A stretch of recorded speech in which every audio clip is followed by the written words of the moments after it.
¿Es posible que una empresa pueda controlar absolutamente toda su logística, desde el almacenaje de las materias primas hasta su puesta en el lineal? Es posible, lo que no estoy seguro es si sea la mejor estrategia para todas las compañías. Yo estaba hace unos cuantos meses visitando una compañía en San Francisco que vende jabones orgánicos, y lo que han estado haciendo en los últimos 5 años es comprando toda su cadena, desde cultivos en África, cultivos en India, porque ellos como estrategia, como compañía, han decidido que quieren controlar todo el proceso. Ahora bien, transporte usualmente no es rentable adquirirlo, pero ellos sí están pensando en también lanzar sus propios almacenes, ¿no?, para vender. Así que aunque puede haber una tendencia más grande de integración vertical, eso tiene mucho que ver con la estrategia de la compañía y no creo que sea para todas. Depende de que tengas un producto diferenciado o alguna necesidad específica de alta velocidad para poder justificar este tipo de inversiones. Nos decías también que había que identificar los sucesos actuales para así dar paso a la logística de un futuro. Respecto a esto, nos preguntan también cuáles son los principales retos que debe afrontar cada empresa para ser competitiva en términos logísticos. Bueno, para mí el reto más importante que las compañías deben empezar a adaptar es esta capacidad de, ¿cómo se dice en español? Fail quickly, no sé, fallar rápidamente. Porque lo difícil de la innovación es tratarla, pero darse cuenta rápidamente que no sirve. Y yo creo que esas tendencias que les acabo de mostrar, que quería compartir con ustedes, todas tienen un componente de riesgo de adopción. Y cuando las quiero adoptar como compañía, tengo que estar seguro que debo tomar el riesgo, pero si no funciona para mí, quitarlo rápidamente en mi organización. Las compañías logísticas tienen que ser muy tradicionales y este cambio cultural de adoptar nuevas tendencias es muy difícil. Yo creo que si uno empieza por ahí, soy mucho más susceptible a tratar cosas distintas en mi organización y poder ser el líder en mi mercado. Hablamos de la logística aplicada en las empresas, pero nos preguntan también si la logística podría ser un factor de crecimiento para una economía de un país, por ejemplo, aquí en España. Claro, yo creo que hay una experiencia importante, ustedes que la han vivido con Plaza. Logística tiene con Plaza el parque logístico. Los parques logísticos tienen muchas ventajas desde el punto de vista económico. Uno de ellos es atracción de otros servicios, y si pensamos en manufactura, por ejemplo, de 3 dimensiones, tener parques logísticos me potencializa como un futuro para la manufactura de 3 dimensiones, porque donde los productos confluyen, probablemente ahí se va a necesitar la customización de última milla antes de entregar a mi cliente final. ¿Podrá una economía vivir únicamente de logística? Probablemente no, pero lo interesante de la logística es que atrae otros negocios, y esos negocios, como por ejemplo manufactura de 3D, podría ser uno que, si tengo una buena infraestructura logística, puedo llevar mucho más cerca a mercados en toda España y Europa, como es el caso de Zaragoza. ¿Sirve de algo que en Europa se estén tomando medidas en dirección a reducir emisiones en los procesos logísticos, si en países como China no se están realizando, y si además resta competitividad a nuestras empresas el hecho de no tener unas normas que cumplir? Esa pregunta, ¿me puedo saltar preguntas? ¿No? Sí.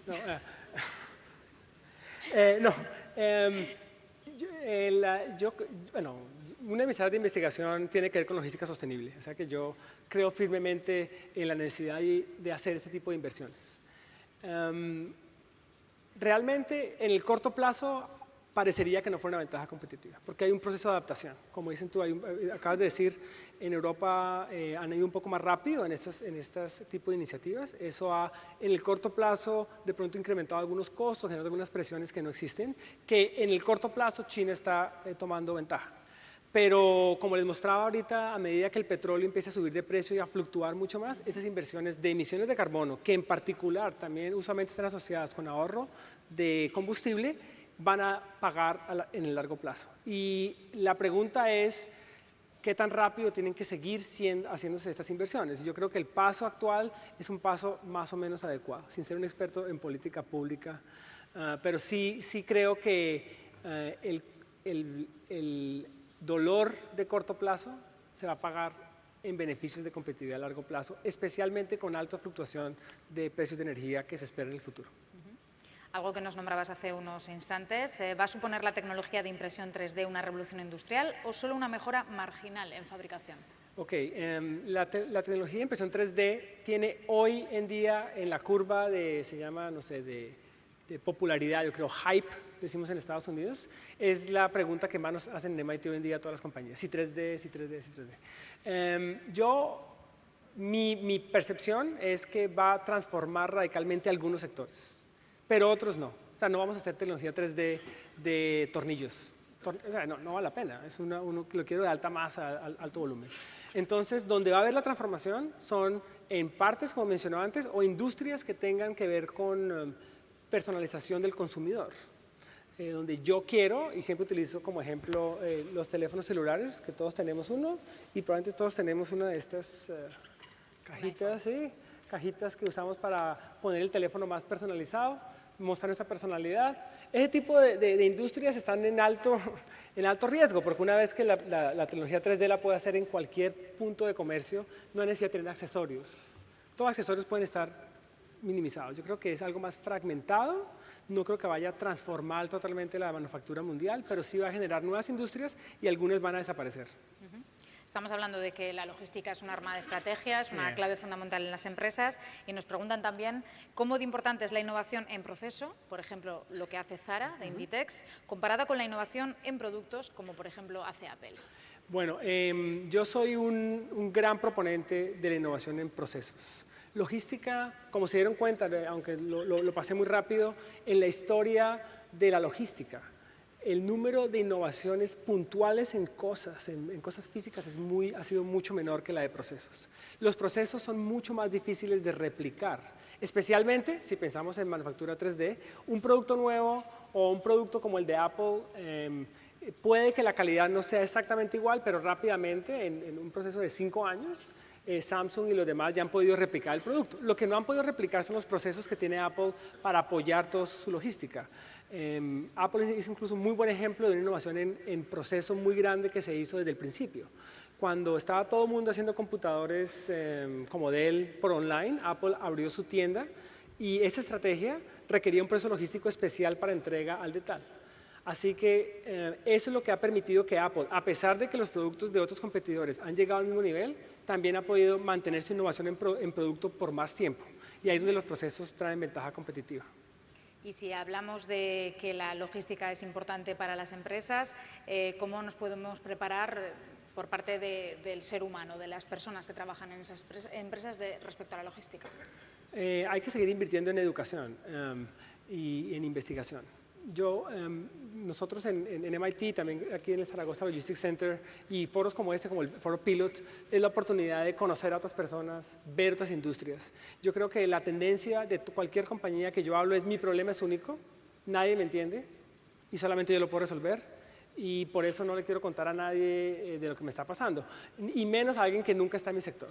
Y usualmente es todo lo contrario. Entonces yo creo que un primer paso para romper esa barrera cultural es participar más en eventos que permitan compartir experiencias, como lo que hace el Foro Pilot y lo que hacen las universidades en muchas partes del mundo, donde yo pueda ver lo que hacen otras industrias y tratar de usar eso como una primera inspiración en cambio en mi organización. Hemos hablado de empresas grandes como Apple, como Zara, pero ¿se pueden aplicar estas ideas, estas claves de logística que usted nos nombraba a cualquier empresa, incluso a cualquier país del mundo, teniendo en cuenta también los condicionantes geográficos que puedan existir? Claro. Yo siempre, bueno, le recuerdo a todo el mundo que me hace la pregunta que esas compañías eran todas pequeñas antes. Ninguna de esas compañías nació grande, todas eran compañías de garaje, de unas cuantas personas, pero esas compañías pequeñas tienen la ventaja y desventaja de ser pequeñas. La ventaja de ser pequeño es que si quiero cambiar algo no tengo un legado, un legacy muy grande que tengo que cambiar, puedo adoptarlo muy rápidamente. La desventaja es que no tengo tanto capital y a veces no tengo las necesidades, el tiempo para poder enfocarme. Así que todo lo que yo incluso soy un proponente que las compañías chicas son las que deben tomar la iniciativa en estos tipos de áreas, y ellas son las que pueden tener el mayor beneficio más rápido. El riesgo es que tienen que manejar un poco bien. Con respecto a diferentes partes del mundo, yo viajo mucho por Latinoamérica y por Asia, no tanto en África, y lo que sí estoy viendo es que este concepto de logística urbana, por ejemplo, ha cambiado la forma en que la logística se hace en ciudades como Sao Paulo. Camiones totalmente diferentes, formas de empaque totalmente diferentes. Y todo está liderado por compañías pequeñas, pero muy enfocadas a su segmento y a su contexto cultural, su contexto geográfico. Así que efectivamente la innovación va a ocurrir en diferentes velocidades y el contexto geográfico me permite acelerar esa innovación o no. Yo creo que eso es lo que va a pasar en algunos mercados emergentes. Y hablando de estas empresas pequeñas o quizá con poca capacidad de inversión tecnológica, ¿cómo se puede preparar esas empresas, esas compañías para afrontar el futuro en materia logística? Bueno, desde el punto de vista de tecnología, que es un primer paso para diferenciarse, por ejemplo, el caso de Omnicanal, el hecho que es algo tan nuevo, yo puedo ser el que genere las expectativas del mercado. ¿A qué me refiero? Me refiero tener la posibilidad de ser el primero que ofrece algo, siempre te da la posibilidad de marcar la pauta. Y luego otras te van a seguir muy rápido, pero como compañía chica, yo creo en la gente joven, creo en los estudiantes, en la gente recién egresada de una universidad, de una carrera, darles oportunidades en tu compañía para que ellos muestren esta innovación. Y yo creo que eso puede ser un vehículo de cambio para estas compañías en logística. Aquí hay varios programas en logística en Aragón, en las regiones, en Zaragoza, y si yo quiero traer ideas nuevas a mi organización, una forma es con una infusión de practicantes, de ejecutivos jóvenes y darles responsabilidades para que me ayuden a cambiar mis procesos. Nos ha hablado usted también de las megaciudades. Sí. ¿Habrá posibilidades para empresas logísticas especializadas en estas megaciudades? Muchas posibilidades. A ver, estoy pensando en 2 o 3 ejemplos que pueda compartir. En Ciudad de México, toda la parte de megaciudades ha cambiado esta idea de la logística insource versus outsource. En lugar de tener una flota de vehículos, por ejemplo, común y corriente, o sea, compartida, lo que están haciendo es algunas compañías diseñando vehículos que son exactamente para mis productos. ¿Por qué? Porque si los hago un poco más pequeños y hablo con la ciudad, me permite llegar a más clientes directamente de lo que podría hacer a través de un tercero, que es como contraintuitivo, pero cuando tengo un lugar muy denso, las economías de escala para una sola compañía son mucho mejores. Yo puedo llegar con un solo camión a mucho más clientes en una sola cuadra, manzana de comercio. Y eso hace que yo pueda repensar si la logística es mía o no. Y también hace que una compañía chica, que usualmente no podría ser un gran competidor en un mercado como Europa, como Estados Unidos, tenga un valor agregado único para una organización en una megaciudad. Y lo mismo pasa en China y también en África. Y respecto a las megaciudades, Edgar, ¿qué pruebas piloto se están probando para mejorar la distribución de la última milla en estas grandes ciudades? No suficientes. Yo soy un partidario, por ejemplo, de unir las mismas. A ver, creo que en las ciudades grandes tenemos las cosas al revés.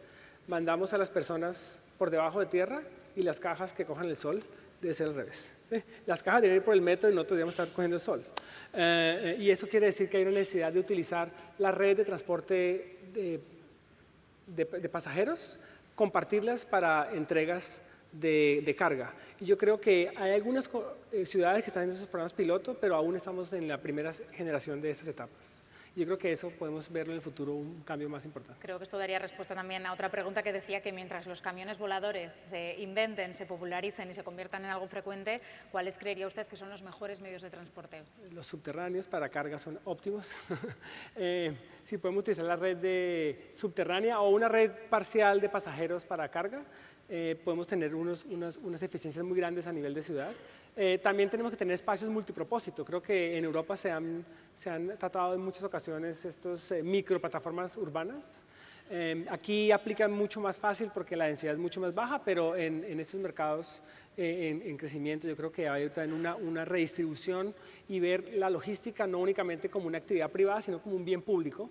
Cuando ocurra eso, pues también se puede hacer una mejor planeación de espacios públicos de logística que hoy en día son como contraproducentes. Es como pensar como un parque. Uno, porque hay que tener un parque en la mitad de una ciudad, es porque es un beneficio social.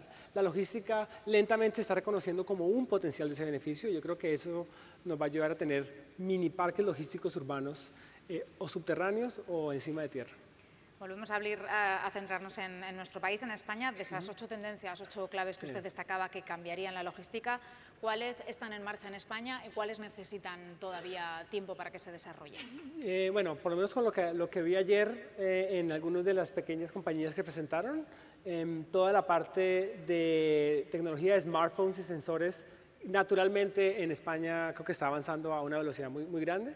No estoy seguro de la parte omnicanal. Yo creo que la parte de omnicanal es una oportunidad grande hoy en día que apenas está siendo integrada, pero aún con la visión de e-commerce. Y yo creo que ahí es donde va a haber una oportunidad importante en España. Y si unimos las ciudades, incluso aunque no sean megaciudades, son las ciudades como Zaragoza, tenemos también oportunidades de integrar omnichannel en ciudades intermedias. Yo creo que aquí en Europa que hay una mayor tendencia al comercio electrónico, en las compañías de logística que logran integrar comercio electrónico con comercio urbano, a pesar que sean ciudades medianas, con comercio natural, comercio tradicional, van a obtener una ventaja competitiva y en España creo que eso está pasando lentamente. ¿Nos podría citar algún ejemplo de alguna empresa, quizá de aquí de España o a nivel internacional, que sea un buen ejemplo en logística? Que no hayan oído antes, o bueno, creo que siempre nosotros trabajamos mucho con Walmart en MIT y a pesar de que es un monstruo y tiene muchos problemas en muchas áreas, ellos constantemente están reevaluando lo que están haciendo. Y por eso son compañías líderes, no necesariamente por lo que tengan hoy en día, sino por la posibilidad que tienen de explorar cosas nuevas. Yo creo que en España Zara siempre ha sido un punto de referencia mundial, ¿no? De la capacidad que ha tenido de logística rápida a tiendas y todas las innovaciones en centros de distribución que yo tengo la oportunidad de visitar acá en Zaragoza. A nivel mundial hay compañías un poco más chicas como Natura en Brasil, que ha logrado cambiar toda su logística alrededor de sostenibilidad, por ejemplo, y cómo lo ha hecho una ventaja competitiva dentro de Brasil y ahora en América Latina. Y estoy seguro que hay muchas más que no se me vienen a la cabeza ahora mismo. Pero... Seguimos. En economías de escala, la reducción en costes de logística está clara. ¿Y para las pymes? ¿Cómo pueden abaratar ellas esos costes en logística? Bueno, las pymes tienen un reto si quieren competir únicamente en precio. Porque precio siempre es un negocio de volumen. Como pyme debo tener un precio relativamente estable, pero debo tratar de enfocarme un poquitico en nichos, en valor agregado. Entonces, mi advice usualmente para las compañías pequeñas es no tanto enfocarse al costo más bajo, sino tratar de en logística a tener el servicio, no necesariamente el más alto del mercado, pero más alto que las compañías grandes. Eso me abre un nicho y ahí puedo empezar a crecer. Entonces, tener esa diferenciación, no creo que la logística de bajo costo sea necesariamente la estrategia que unas pymes deben tener. Ese sería el consejo, por tanto, ¿no? Para ellas. Sí, no bajo costo, un poquitico más de valor agregado. Hablamos también de la transparencia, algo que usted también ha citado. ¿Cuál debe ser ese límite de la transparencia radical que aconsejaba usted para las empresas? Sí, bueno, esta transparencia radical siempre tiene el lado oscuro de la moneda de la transparencia radical. Es qué hago como compañía con esa información. Y esa es la barrera de que esa transparencia ocurre realmente en el mundo de los negocios. Si yo como proveedor le abro las puertas a mi comprador, pues le estoy dando de pronto mucha información que puede utilizar él para ventaja competitiva. En contra mía, me refiero, o sea, me puede presionar para hacerme menos rentable. Pero yo creo que la barrera más grande para llegar a esa transferencia radical es la confianza y la colaboración. Y si no hay esa primera base de transferencia radical, nunca va a ocurrir. La tecnología ya existe, por lo menos está en desarrollo, y es cuestión más de que haya esta confianza entre socios de negocio para que esta transferencia radical sea en realidad en el futuro. Hablábamos de transparencia en las redes sociales, también en los smartphones, como algo inevitable y necesario en un futuro. Los canales de datos nos preguntan, ¿deberán ser públicos o privados? ¿Podremos crear ciberexcluidos? Ciberexcluidos. Bueno, aquí sí hablamos de un tema muy complicado, que es el gap que desafortunadamente sigue creciendo entre la gente que tiene mucho y la gente que tiene poco. Y ese gap es algo que los teléfonos móviles particularmente están ayudando a disminuir. La tecnología era muy costosa y tenía solamente un uso, hoy tiene las comunicaciones que son muy importantes. Así que yo creo que la tendencia más es tenerlos más personas incluyéndolas, sobre todo en lo que tiene que ver con telefonía móvil y más que estos smartphones del futuro van a ser grandes herramientas. El problema son los gobiernos, ¿no? Cómo manejan esa información, si la van a permitir, si la van a monitorear, y yo creo que ese es para mí el riesgo más grande. Uno, los gobiernos cómo lo hagan o cómo las compañías violen la confianza de esos datos que están. Pero estos ciberexcluidos serán una consecuencia, creo que, de los regímenes que hay diferentes en el mundo. Yo, obviamente, soy un amigo de los datos abiertos, pero manteniendo la privacidad abierta, prefiero compartidos, uno obtiene mucho más valor como sociedad si uno puede compartir esos datos, siempre y cuando la privacidad del individuo se pueda mantener. Y creo que ese es el reto. Y la última pregunta ya, Edgar, a modo de conclusión. ¿Qué ventajas puede ofrecer España en el sector logístico? Si crees que tenemos algo propio que nos pueda distinguir. Y si hay algo malo en la logística del futuro. Si hay algo malo en la logística del futuro. No hay nada malo en logística nunca, la logística es lo mejor que hay. No, la logística del futuro. Hablemos de algo malo de la logística del futuro.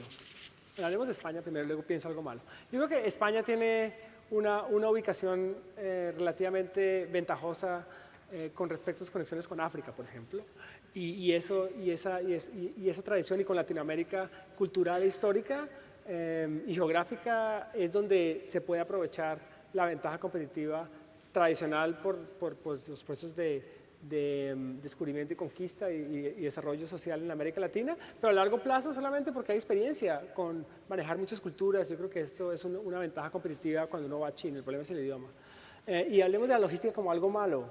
Yo creo que la logística hemos sido muy eficientes en entregar cosas a las personas y no hemos sido nada eficientes en recuperar esos materiales. Yo creo que ahí la logística tiene mucho que ver. Hemos puesto muchas barreras y no hemos estado muy enfocados en la logística reversa y cómo conectar logística de desperdicios de una industria y llevarla a otra industria. Y ahí yo creo que es como el lado oscuro de la logística. Hemos hecho todo tan eficiente entregar las cosas, los productos, que hemos desperdiciado muchos productos a largo plazo. Pero tenemos la oportunidad de rectificar eso y ser un poco más creativos en reutilizar el producto durante todo el ciclo de vida y no solamente durante un momento, que es el momento inicial de pago. Pues esperamos que hayan tomado nota de todos estos consejos. Edgar Blanco, gracias, director de investigación en el Centro de Transporte y Logística del MIT. Gracias por acompañarnos en este foro.